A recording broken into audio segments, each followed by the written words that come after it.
زیادہ حیات آ رہا ہے وَأَصْدَقُهُمْ، سب سے حیا کے اندر پختہ سچا سیدنا عثمان غنی رضی اللہ تعالیٰ عنہ۔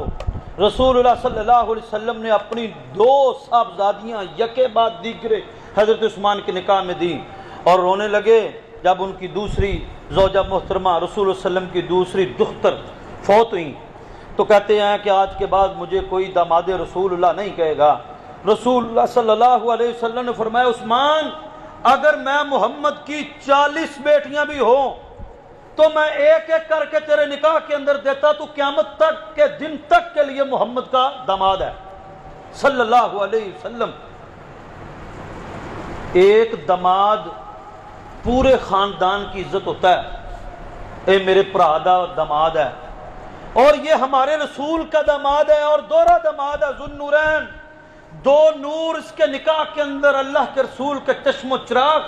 دو نور، آپ کی دو بیٹیاں ایک شخص کے نکاح کے اندر یہ کے بعد دیگرے۔ آپ صلی اللہ علیہ وسلم فرمایا اس سے پہلے کوئی نبی بھی ایسا نہیں گزرا جس کے نکاح کے اندر کسی نبی کی بھی دو بیٹیاں گئی ہوں۔ یہ شخص ہے وہ تاریخ انسانی کے اندر جس کے نکاح کے اندر نبی کی دو بیٹیاں ہیں، حضرت رسول اللہ صلی اللہ علیہ وسلم کی۔ خیر، حضرت عثمان غنی کے اوپر کے متعلقہ سورہ فتح کی آیت مبارکہ نازل ہوئی جو ان کی شان اور مقام اور ان کے مرتبے کے اعتبار سے بڑی بلند ہے، بڑی اعلیٰ ہے، اور یہ کافی ہے، اللہ کی آیت حضرت عثمان کے خلاف نکلنے والے تمام فتنوں کے لیے کافی ہے۔ بلکہ حضرت عجرہ بن قعب بن عجرہ رضی اللہ تعالیٰ عنہ کہتے ہیں، یہ حدیث غور سے سنیے گا اور یہ حدیث میں آپ کے دماغوں میں اتارنا چاہتا ہوں۔ حضرت قعب بن عجرہ کہتے ہیں رسول اللہ صلی اللہ علیہ وسلم کے پاس میں بیٹھا ہوا اور آپ نے فرمایا ان قریب تم دیکھو گے تمہارے اوپر فتنے رونما ہوں گے، اور ابھی آپ نے اتنی بات کی ہے کہ ایک شخص پاس سے گزرا جس نے اپنا سر کپڑے سے ڈھانپا ہوا تھا اور نیچے منہ کر کے چل رہا تھا، تو آپ نے فرمایا کہ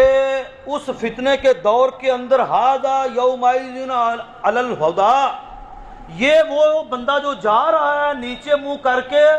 ان فتنوں کے دور میں سب سے زیادہ ہدایت یافتہ اور حق پر ہوگا۔ حضرت قعب بن عجرہ کہتے ہیں میں اللہ کے رسول کی نشست چھوڑی، بھاگ کر میں نے اس بندے کو پکڑا کہ بندہ کون جانا پیا ہے، جلدی سے میں نے جا کر نیچے منہ کر کے دیکھا حضرت عثمان، اور میں نے ان کا کپڑا ان کے چہرے سے پیچھے کیا تو حضرت عثمان، میں